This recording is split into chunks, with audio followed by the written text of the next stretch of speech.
누군가에게는 매일 반복되는 지루한 일상일지도 모릅니다. 아침마다 마시는 공기, 늘 걷는 거리, 그리고 시장통의 소음까지 말이죠. 하지만 누군가에게는 이 평범한 풍경이 평생을 꿈꿔온 기적 같은 순간이 되기도 합니다. 여기 먼 미국에서 건너온 두 남녀가 있습니다. 로이와 브랜디. 직장도 집도 소유했던 모든 것을 내려놓고 오직 세계라는 거대한 도화지를 채우러 떠난 자유로운 영혼들입니다. 중국 베이징의 거대한 장성을 넘은 그들이 다음 행선지로 택한 곳은 바로 대한민국 서울입니다. 서울은 그들에게 단순한 여행지 이상의 의미가 있었습니다. 수많은 나라를 여행했지만 밤늦게까지 환한하게 불을 밝힌 안전한 거리와 사람들의 활기찬 미소가 늘 그리웠기 때문입니다. 이들의 느낀 감정 같이 확인하러 가볼까요? 그들이 서울에 도착하자마자 가장 먼저 달려간 곳은 서울의 심장이라 불리는 광장시장입니다. 100년이 넘는 세월을 꿋꿋하게 버텨온 이곳은 서울의 살아있는 역사 그 자체입니다. 화려하고 값비싼 미슐랭 식당은 없지만 대신 세상에서 가장 따뜻한 엄마의 손맛이 골목마다 가득합니다.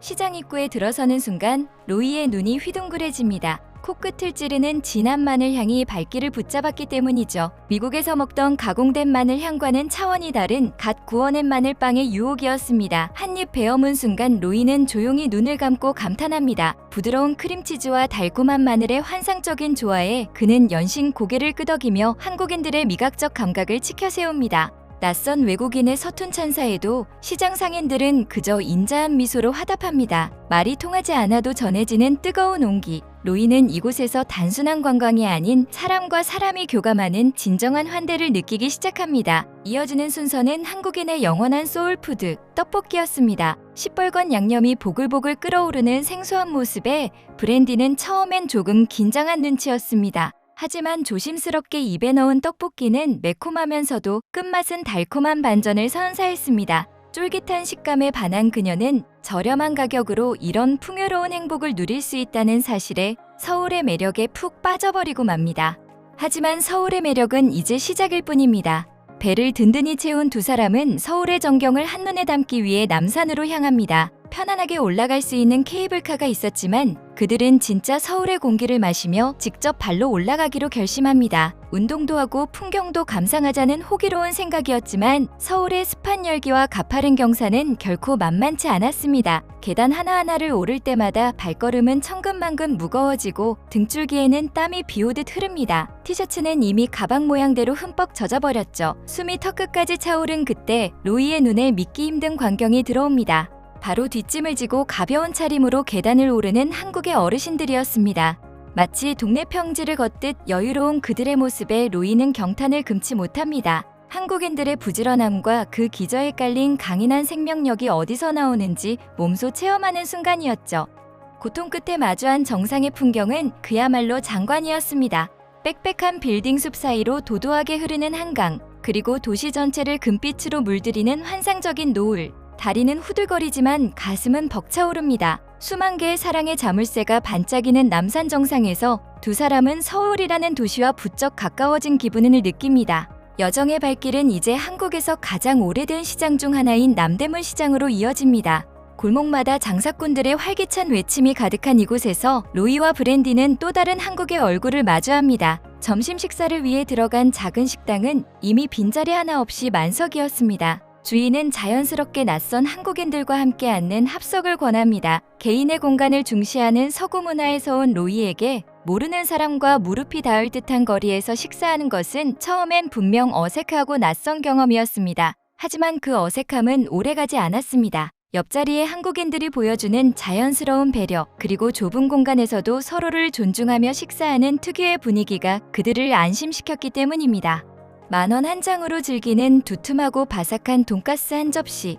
브랜디는 한국의 넉넉한 인심에 다시 한번 감동합니다. 식당을 나누는 것은 단순히 자리를 나누는 것이 아니라 삶의 온기를 나누는 과정이라는 것을 두 여행자는 몸소 깨닫게 됩니다. 그러나 서울의 진짜 반전은 마지막 밤 명동거리에서 찾아왔습니다. 저녁거리를 산책하던 로이의 표정이 갑자기 굳어집니다. 길가를 가득 메운 수십 대의 경찰버스와 질서정연하게 서 있는 경찰 인력들, 총기 사고나 예기치 못한 폭력이 빈번한 서구권에서 온 그들에게 공권력의 집결은 본능적인 긴장감과 공포감을 자극했습니다. 무슨 큰일이 터진 게 아닐까? 브랜디의 목소리에 걱정이 담깁니다. 하지만 그 긴장감 속에서도 서울 시민들은 놀라울 정도로 평온했습니다. 누군가는 경찰관 옆에서 태연하게 간식을 먹고 학생들은 웃으며 사진을 찍으며 일상을 즐기고 있었죠.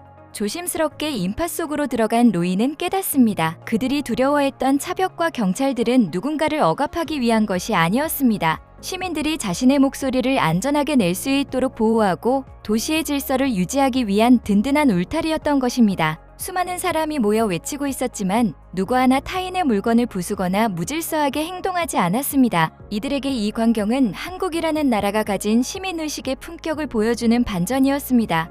브랜디가 어이없다는 듯 말을 하네요. 한국은 정말 예측이 안 되는 나라야. 서울의 밤은 깊어갈수록 더 따뜻해졌습니다. 화장품 매장에서 외국인 관광객이라며 정성껏 챙겨준 웰컴 선물은 그들의 여행에 마침표를 찍는 다정한 배려였습니다. 한국은 단순히 물건을 파는 곳이 아니라 찾아온 손님을 진심으로 환대하고 대접할 줄 아는 예의 바른 나라라는 확신을 준 것입니다. 어느덧 서울에서의 마지막 새벽이 밝았습니다. 서울역 플랫폼으로 향하는 길, 그들은 한국인들에게는 너무나 당연해서 오히려 무심했던 풍경들을 유심히 살펴봅니다. 카페 테이블 위에 놓인 노트북, 주인 없이 자리를 지키는 가방들, 세계 어디에서도 보기 드문 이 안전한 풍경은 한국이 가진 가장 강력한 힘, 바로 상호 신뢰를 상징합니다. 로이는 여기서 한국이라는 나라가 쌓아온 보이지 않는 자산을 보았습니다. 열차가 움직이기 시작하고 창밖으로 멀어지는 서울의 풍경을 보며 브랜디는 조용히 읊조립니다. 처음엔 모든 게 빠르고 차가울 줄 알았는데 사실은 누구보다 따뜻하고 속 깊은 사람들의 마음속에 머물다 가는 기분이라고 말이죠. 이것은 단순한 여행기가 아닙니다. 편견이라는 벽을 허물고 정의라는 다리를 건너 서로의 진심에 닿은 두 청춘의 성장 기록입니다. 서울은 그들에게 세상을 보는 더 깊고 따뜻한 눈을 선물했습니다. 이제 로이와 브랜디는 또 다른 한국의 얼굴을 만나기 위해 남쪽 바다의 도시 부산으로 향합니다. 우리가 무심코 지나친 사소한 일상이 누군가에게는 평생 잊지 못할 감동이 되고 우리가 지켜온 이 평범한 질서가 세계를 놀라게 하는 우리의 자부심이 됩니다. 푸른 눈의 연인이 다시금 일깨워준 대한민국의 진정한 가치. 부산에서는 또 어떤 따뜻한 인연과 풍경이 그들을 기다리고 있을까요? 로이와 브랜디의 한국 여정은 이제 더 넓은 바다를 향해 나아가고 있습니다. 여러분, 우리가 살고 있는 나라 대한민국. 이 땅이 누군가에게는 이렇게 빛나는 보석 같은 곳입니다. 오늘 하루 우리 곁에 이 소중한 일상을 조금 더 사랑해보는 건 어떨까요?